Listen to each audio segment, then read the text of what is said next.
उल्लासंग parliament मार्च को सफल करा। जंतर मंतर आंदोलन को भंडूर करने पर सोनम वांगचुक को पुलिस बलपूर्वक हटाइबा विरोध में AIDSO विक्षोभ। दिल्लीर जंतर मंतर ठारे गत 20 दिन धरी अनशन माध्यम चली आंदोलन को भंडूर करने उद्देश्य पुलिस चक्रांत करी सोनम वांगचुक को बलपूर्वक उठाई नेबा प्रतिवाद रे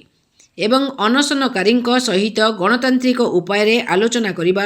केंद्र शिक्षा मंत्री धर्मेंद्र प्रधान तुरंत इस्तीफा देबा, NTA को संपूर्ण उच्छेद करने दाबी रे तथा जुलाई 20 तारिख रे हेबाकु थिबा पार्लियामेंट मार्च को सफल करने पई छात्र समाज तथा बृहत्तर जन समुदाय सामिल हेबा पई निवेदन करी छात्र संगठन AIDSO